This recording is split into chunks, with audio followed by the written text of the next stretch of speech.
Hello and welcome. I'm Leigh Ann Gerrans and you're watching W News, broadcasting live from the Al Arabiya headquarters.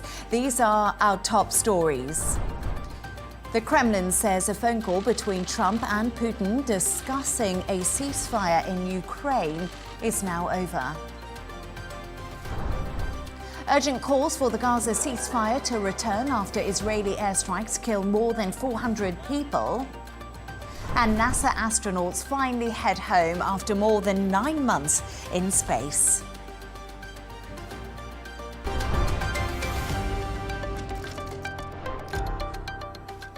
To our top story today, more than 400 people have been killed by Israeli airstrikes in Gaza, according to the Hamas-run health ministry. The Israeli military said it was carrying out extensive strikes after talks to extend the ceasefire failed. Israel's Prime Minister Benjamin Netanyahu's office said Israel will from now on act against Hamas with increasing military strength, accusing the group of repeated refusal to release its hostages. Meanwhile, Hamas has accused Israel of attacking defenseless civilians. We can now go live to Herzliya, just north of Tel Aviv, to speak to author and Middle East correspondent Jotam Confino. Jotam, thank you so much for joining me. Firstly, who broke the ceasefire deal? Was it Israel or Hamas? And what are both sides saying? Well, it really depends who you ask. Israel is, of course, saying that Hamas refused to extend the first phase of the ceasefire, which is true. And therefore, Israel had no other choice but to resume their attacks on Hamas because they weren't willing to go into the second phase of the ceasefire. And Hamas is, of course, saying, well, according to the ceasefire that was entered back in January, it was supposed to enter into 3 phases. And we are currently in a situation where the second phase should have already begun. But due to certain disagreements between Hamas and Israel, we never really got to that point. But it never stipulated the ceasefire, never stipulated that the second phase of the ceasefire should automatically start. So it really depends on who you ask here. And if you ask the United States, of course, they are backing Israel as usual and putting the blame solely on Hamas. Yes, let's touch on that. So Israel says a return to fighting in Gaza was fully coordinated with Washington. What has the US said about this?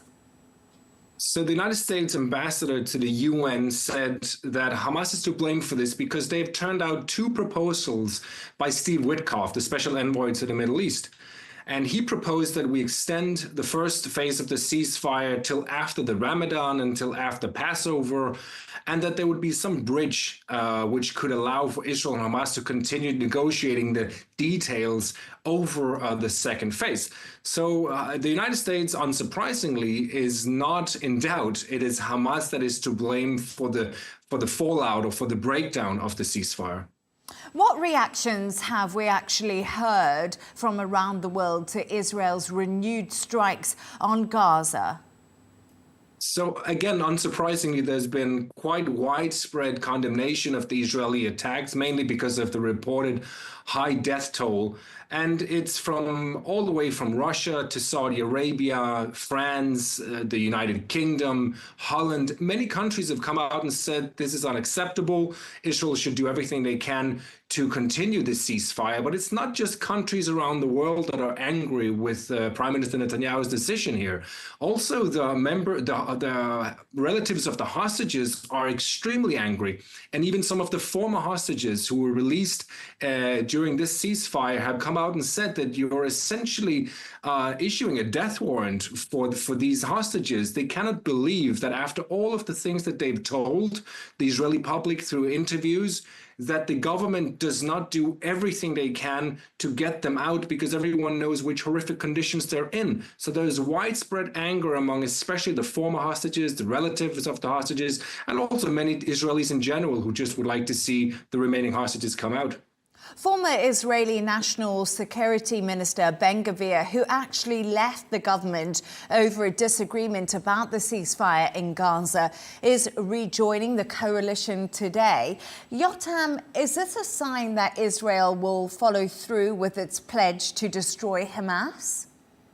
I think it's a good question, Jan. I think it's very true. I think it is a sign in which direction we're headed, because Netanyahu would not get Mr. Ben-Gvir into his security cabinet again without thinking that he's going all the way now, because Mr. Ben-Gvir has made it very clear that he will only serve in the government as long as the IDF has free hands, free rein to crack down on Hamas in every possible way. He actually left the government a few months ago because he didn't see that this was happening. So I think it's a clear indication in which direction we're headed. We also have a new head of the IDF, who seems to be much more inclined to go after Hamas instead of trying to get the hostages out.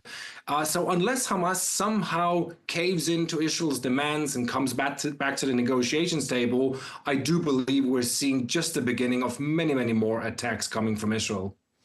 Jotam, just one final thought from you, actually. We've been speaking there about the ceasefire. We've spoken about it previously and how fragile it is. It appears to have been broken now. How do we get both parties back to the table to discuss a plan to ceasefire again so we don't wake up to these strikes? It's a really good question, because everyone is now trying to pressure both Hamas and Israel to come back to the table. Now, who's pressuring Israel, you would ask? Many countries, first of all, who are allies with Israel will do everything they can to pressure Israel. But at the end of the day, it's only the United States that really has any leverage. In other words, if Donald Trump tells Netanyahu, go back to negotiations, he probably will do. But something that I also forgot to mention before our conversation here is that a couple of minutes ago, we heard rocket sirens in southern Israel, and that was apparently caused by a missile launched from the Houthi rebels in Yemen. So there are other actors in the region that are trying to pressure Israel into coming back to the negotiations table, such as the Houthi rebels. Hezbollah has not reacted yet, but this is the situation so far. But again, at the end of the day, I think that there are only two actors that can make these two warring parties come together in more negotiations. That is Donald Trump and Qatar. Jotam Confino, author and Middle East correspondent, thank you so much for your insights.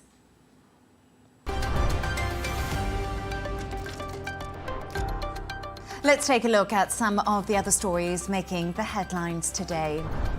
Germany, Europe's largest economy, has passed a massive increase in government borrowing, including a sweeping change to the country's debt rules. The Conservatives and the centre-left Social Democrats, currently in talks to form a government, proposed a €500 billion fund for infrastructure and changes to borrowing rules to bolster defence and revive growth. To secure the necessary two-thirds majority in Parliament, they had to integrate last-minute demands from the Greens party into their proposal. The legislation now goes to the upper house, which is set to vote on Friday. The pharmaceutical industry is urging the Trump administration and the EU to keep medical goods out of the trade war. Drug makers are hoping to avoid increasing prices for highly sought-after products like the weight loss drug Wegovy.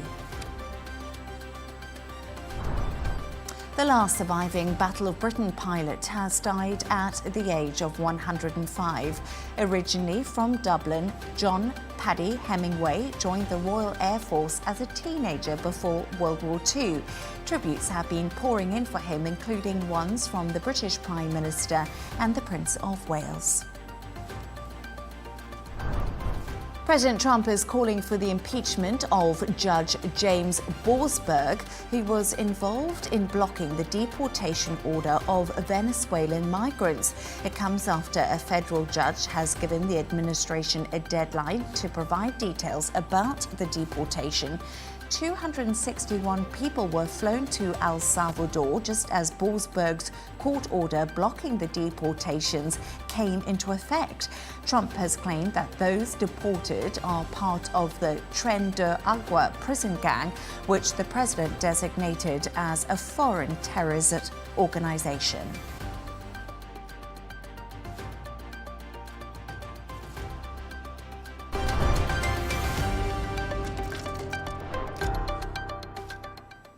Now, a US court has ordered that Prince Harry's immigration files must be made public by the end of today.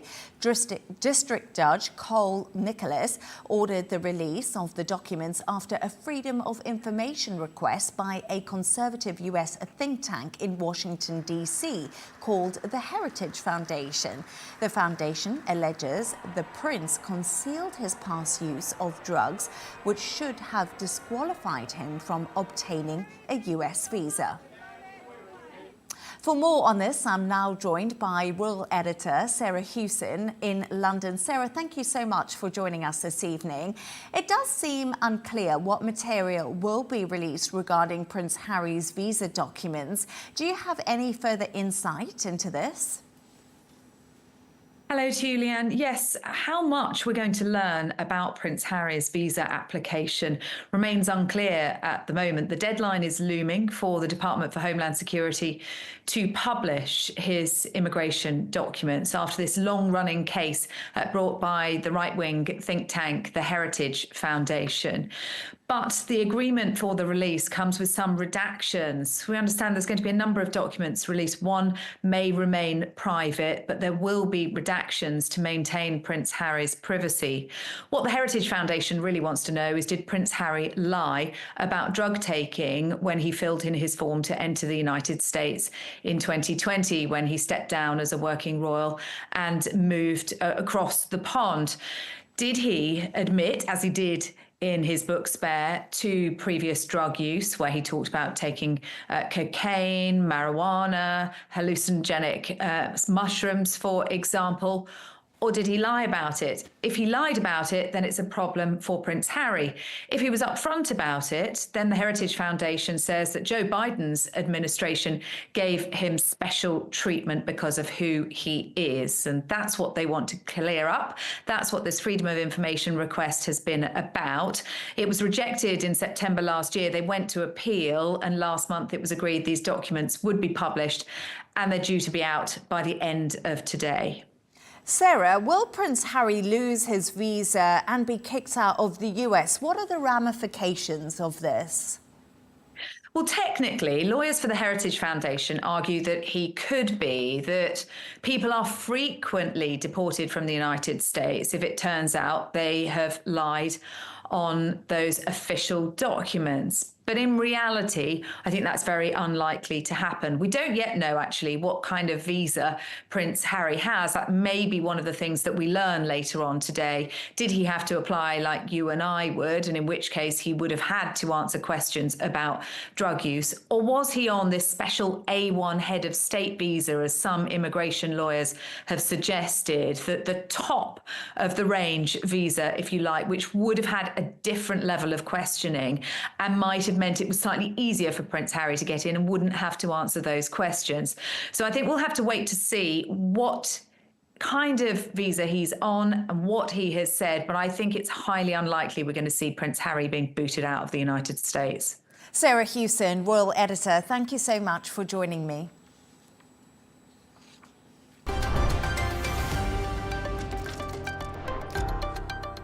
The Kremlin has said a phone call discussing securing a ceasefire in Ukraine between US President Donald Trump and his Russian counterpart Vladimir Putin is now over.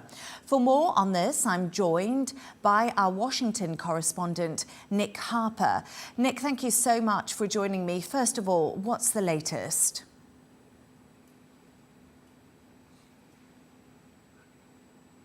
Well, yeah, and we're getting good noises from both sides, from Washington and Moscow. One of the deputy chief of staff here in Washington, D.C., said a little bit earlier, while the call was still progressing, that it was going well. Since then, we've heard from someone in the Kremlin saying that under the leadership of President Putin and President Trump, the world had become much safer, calling this phone call historic. We are told that that phone call has now finished, still waiting for an exact amount of time of how long it lasted, but potentially anywhere in the region of about an hour and a half to 2.5 hours, because, of course, plenty for both sides to discuss. Donald Trump trying to convince the Russian leader to sign on to a 30-day ceasefire agreement, something that Ukraine Ukraine has already agreed to. But President Putin, going into this phone call, had a number of red lines, including asking the United States to stop arming Kiev if it were to sign on to that 30-day truce. It was something that the Kremlin was worried about, the possibility of Ukraine being able to use that 30-day pause to rearm and to retrain some of their troops on the battlefield. What we are therefore still waiting for is to find out exactly what was discussed during this call, if that 30-day ceasefire was agreed to by the Russian leader, and essentially what comes next in this peace process.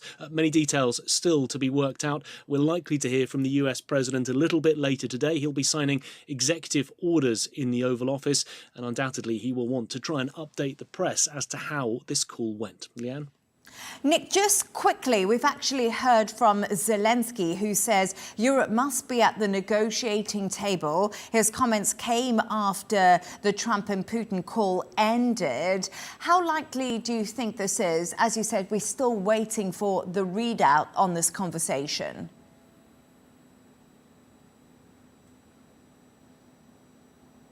Well, up until now, the US has been playing shuttle diplomacy, speaking to the Russians, speaking to the Ukrainians separately. At some point down the line, the idea is to try and hold negotiations where they are all around the negotiating table, something that could in itself be difficult. But yes, Ukraine and European allies have been saying up until now that they need a seat at the table when these ceasefire negotiations get properly underway. The big concern, of course, from Ukraine is with the US and Russia speaking directly to one another and excluding Ukraine, there is that possibility that Washington and Moscow agrees to terms that Ukraine simply will not sign on to. The big issue likely to be territory and whether or not Russia will hand back anything that it seized over the last 3 years.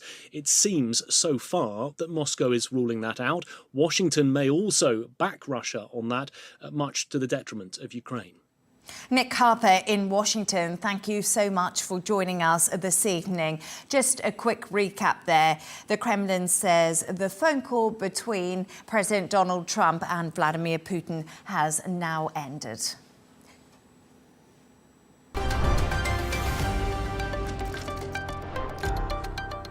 Let's take another look at some of the other stories making the headlines today. Lebanon's defense minister and his Syrian counterpart have agreed on a ceasefire. It follows cross-border clashes between the two countries, which left 10 dead. 3 Syrian soldiers and 7 Lebanese soldiers were killed, according to the Syrian Defense Ministry and Lebanese Health Ministry. 80,000 pages of classified documents relating to the assassination of US President JF Kennedy will be made public today. President Trump ordered the release and told reporters people had been waiting for this during a visit to the Kennedy Center in Washington. JFK was the 35th president, was killed in Dallas, in Texas, in 1963. The Santa Fe County Sheriff's Office has released new information relating to the death of Oscar-winning actor Gene Hackman and his wife Betsy Arakawa. Authorities have discovered Arakawa made many calls to a health clinic on the 12th of February for medical advice, despite initially believing she died on the 11th of February. The couple were both found dead on the 26th of February.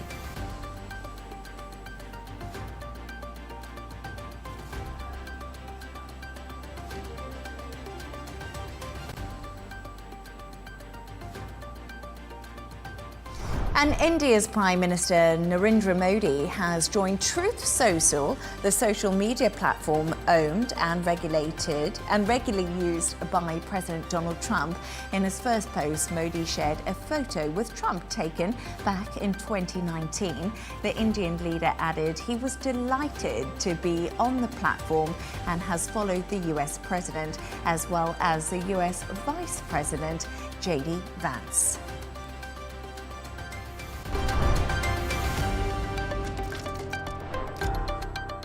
Now, two astronauts who have been stuck in space for more than 9 months are finally heading back to Earth on board a SpaceX Dragon flight.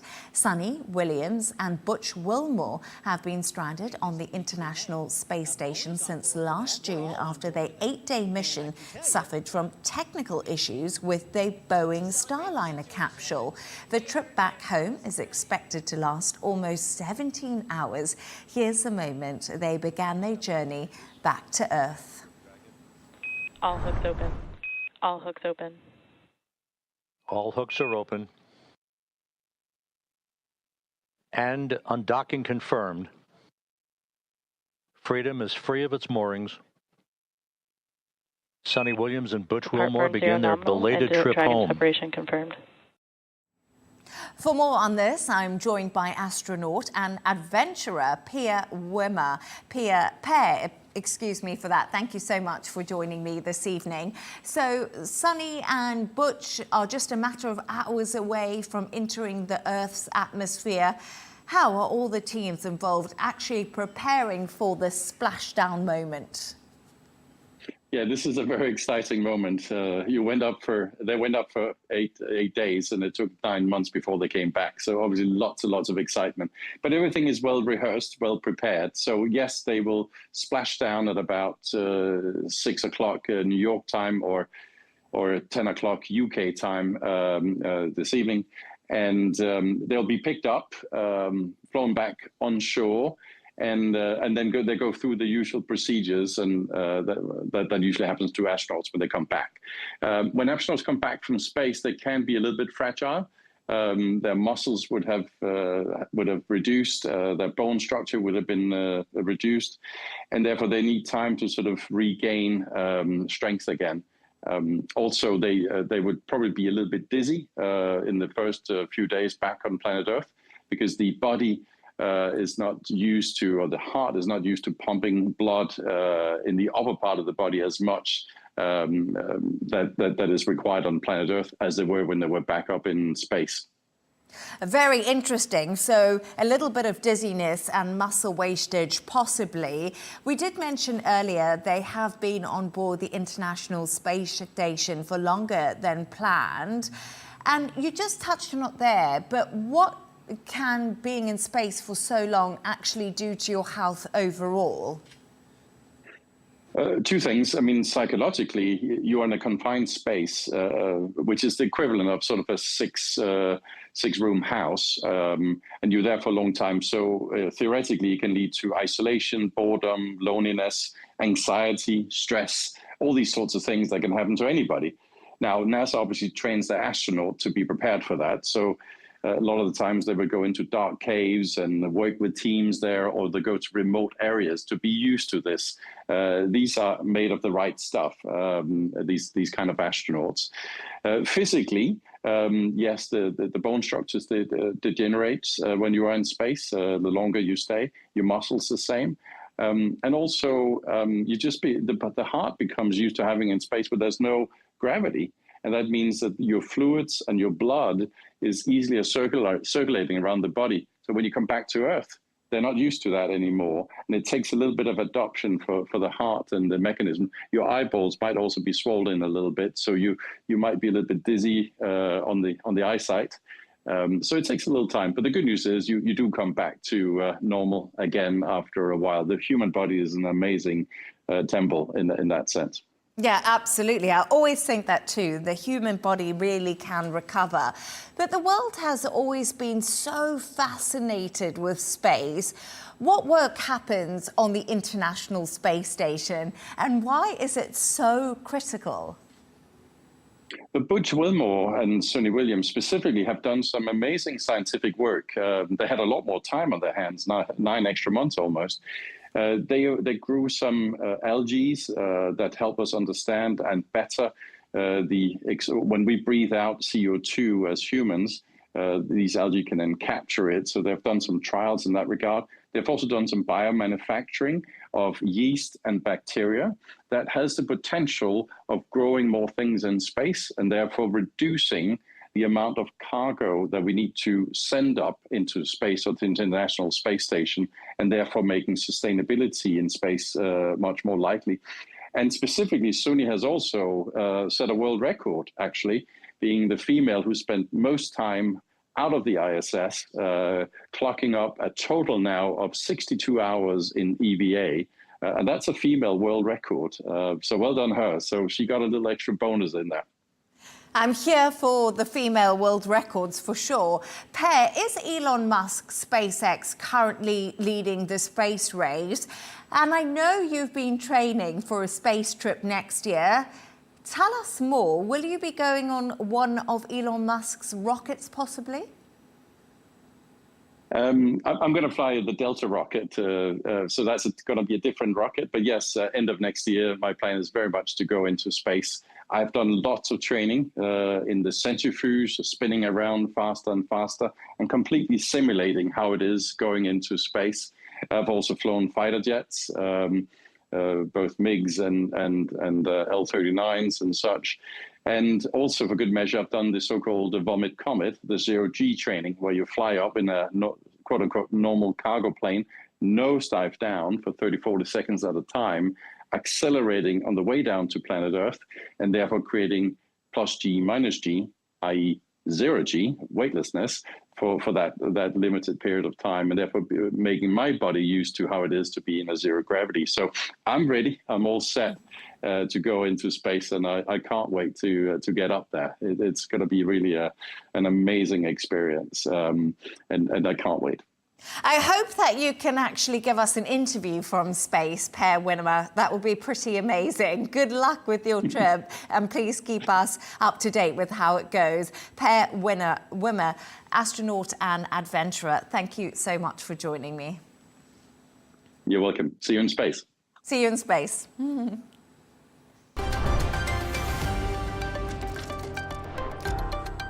Let's take a look at the top business news now. Toronto is no longer providing financial incentives for Tesla vehicles purchased as taxis due to trade tensions with the United States. That's according to the city's mayor, Olivia Chow, who also said the decision was made to target and respond to Tesla CEO Elon Musk, who is a top advisor to President Donald Trump. Tesla did not immediately respond to a request for comment. In the US, the Commerce Department bureaus has told staffers that Chinese artificial intelligence model DeepSeek is banned on their government devices. According to Reuters, the move was made to keep information systems safe.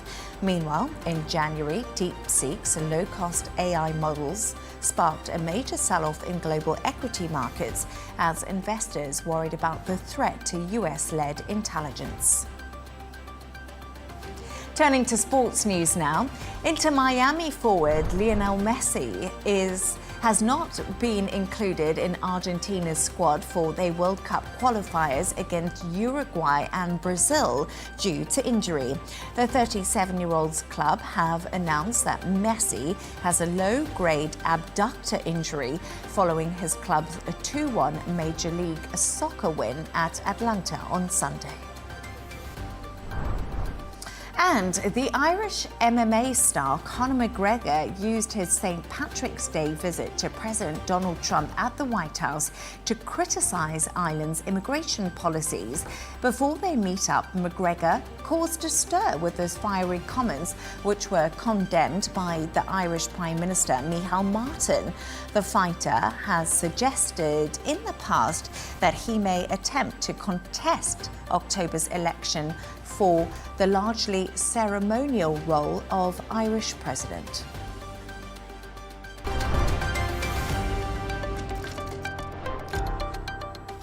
A reminder of our top stories.